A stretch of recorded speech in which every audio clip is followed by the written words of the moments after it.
Working on a Simplex steam locomotive, part 17. Test assembly of the completed superheater and wet header, improving the petticoat pipe by machining a piece of brass bar, making a new union nut for the wet header steam pipe, fitting the snifting valve in place on the wet header, and making a new blast nozzle.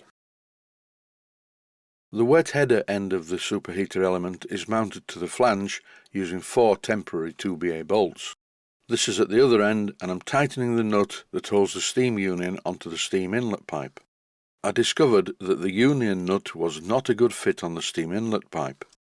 And to make matters worse, when I fit the blast nozzle, I have to move the steam inlet pipe out of the way. This blast nozzle is unnecessarily large, because it was at one time also a blower. Here is the petticoat pipe, and its function is to focus the exhaust blast of steam from the blast nozzle that I'm going to replace.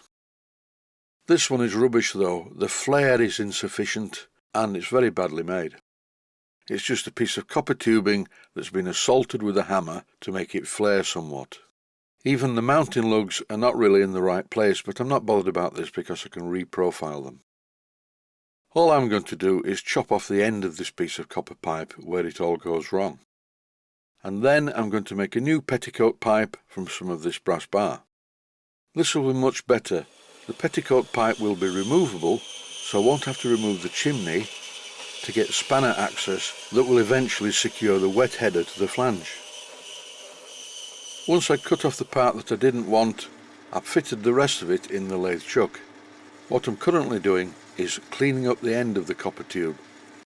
The part of the tube that I cut off using the bandsaw was 7/8 of an inch long. So now using this piece of brass I need to make a special part that fits over the tube that is 1 3/8 of an inch long. By heavily editing the video, as you can see, in no time at all the blade went through the piece of brass. Back over now to the lathe. The piece of brass is in the chuck and I've speeded everything up. By using quite a lot of cuts as I've just shown, eventually I could face off in the normal manner. Here you can see that the tool is a bit low, so I'll quickly adjust it and take another facing cut. That's better, the tool is exactly on centre height now. The next part of the job is to turn down the piece of brass to be bigger than the copper tube, but not too big. I took a series of cuts until the end part of the brass was the right size. When I held the copper tube up against it, it showed me how large I needed the part to be. This next sequence is not easy to do. I've changed the tool from my normal knife tool to a round nose tool. But before I did that, I started to shape the part using the knife tool. This is the clever bit. I have auto traverse engaged, and I have my hand on the cross slide handle. At a certain point, I slowly start winding out the cross slide handle, winding the handle first quite fast and then slowing it down to achieve a bell type shape. At this stage I'm just checking that it's the correct length, using the part that I cut off. Now it's time for a drilling extravaganza, starting off with the centre drill, followed by a succession of different drill bits to enlarge the hole before I bore it to the correct size. I'm not going all the way through the piece of brass, just past the part that I turned previously. Now I have a much larger drill bit fitted, and this is one that goes into the Morse taper of the quill on the tailstock. And finally I'm putting a 1-inch drill bit through. You will notice there's a felt tip pen on this drill bit, which is not new, it's been on there for a long time. The next part of this video is quite boring, literally. I've fitted a boring tool into the tool post and I'm enlarging the hole down the centre of the piece of brass. This is somewhere near. Now it's time to take very fine cuts because I do not want this to be oversized. It needs to be a firm push fit on the original piece of copper tubing. I do this by taking a fine test cut, then trying the copper tube in place. And once the original piece of copper tube is a good fit in the test part, complete the cut all the way down. With each of the test cuts, I use the boring tool going towards the chuck and then also back again. And that's what I'm doing now all the way down. By boring the hole with the boring bar, What I normally do is reverse the direction of it without touching any of the hand wheels, and then the boring bar takes a very fine cut, and hopefully this should fit the copper tubing fine. The final part of the job is to use the boring bar as a facing tool and pull it towards me. After cleaning away all of the swarf, the copper tube now fits into the hole perfectly. The final part of this sequence is the parting off operation. I don't need the rest of the piece of brass, just the fancy end bit. In this sequence I've locked the saddle in position so it can't go forward or backwards, and I've rotated the top slide so it's at an angle to the work, and what I'm doing here is just operating the top slide handle to push the boring bar in and out of the work, and this more or less follows the same angle that I cut freehand on the outside of the work. All I need to do now is clean up the outside with a file, and here I'm cleaning the inside edge using a piece of 100 grit emery cloth.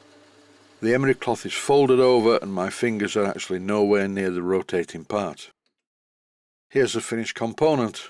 I think it looks a bit better than the original. I chamfered the inside edge of the copper tube to make it match. I haven't decided how to attach this part to the copper tube, but I've got one or two good ideas. A snifting valve is really a check valve, also known as a one-way ball valve. This is the front of the snifting valve with a hole in it, and behind this hole in the front of the valve is a stainless steel ball, which normally covers the hole. Any steam pressure applied to the ball inside the snifting valve will press it against the hole in the front of it, which in turn seals the hole and stops the steam escaping. As I said, it's just like a boiler check valve. The snifting valve in this case is going to fit in the side of the smoke box. That's why the thread on it is at that angle. Often they're fitted at the top of the smoke box. I need to make a specially shaped piece of copper pipe, this is 3/16 of an inch diameter copper pipe, to fit between the outlet on the wet header and the snifting valve. Very much like this in fact, after I'd silver soldered everything in place. The question is, why do we need a snifting valve on a miniature steam locomotive? I will use this Simplex as an example. It's a twin-cylinder locomotive with slide valves on top of the cylinders. When you open the regulator, steam is allowed from the wet header, which then travels down the superheater, back down the superheater flue, in this case not into the fire but quite close to it, so the steam that enters the cylinders is very hot indeed, which is all very well when the regulator's open, but what if it's closed? You can then get a vacuum in the superheater and then it will overheat, but not if you have a snifting valve which lets air into the superheater to cool it down slightly and also allow the engine to coast more freely. I've tried to explain that in as few words as possible, and I do hope that you understand the importance now of a snifting valve. Time now to withdraw the superheater element.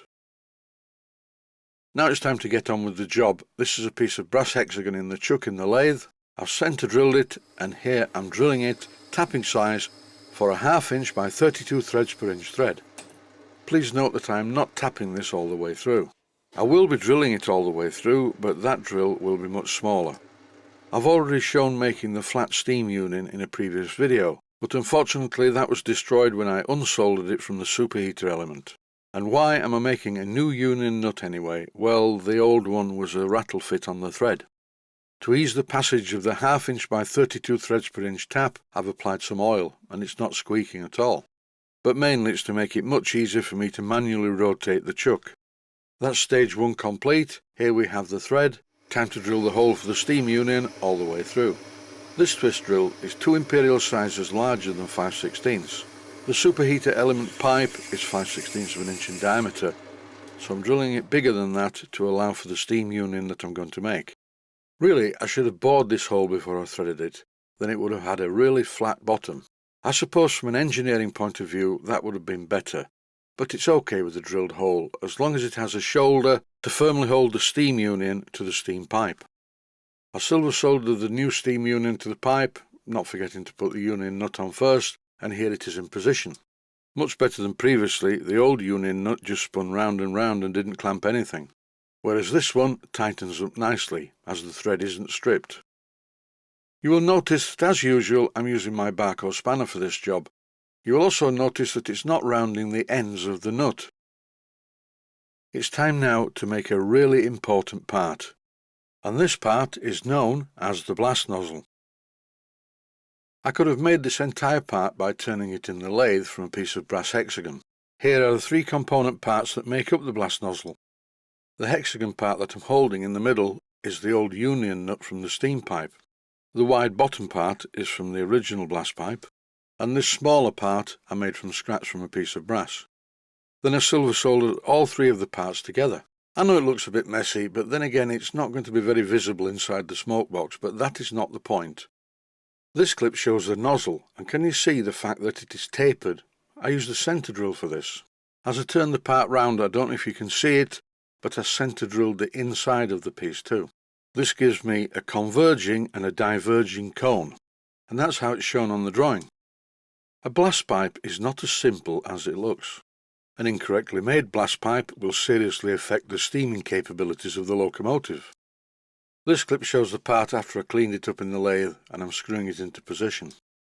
Everything that I'm fitting in the smoke box area, including the blower that I haven't fitted yet, will be bent to such a shape that leaves the flues clear for the flue brush, and that also includes the pipe that comes from the blower's hollow stay. But that's it for now. I'd just like to say stay healthy, thanks for watching, and I hope you found it useful. Please take the time to visit my main Steam Models website and click on the section of the website that says Video Playlists, and by doing that you can find other videos that you may like to watch. And by using the playlists you can actually watch the videos back to back.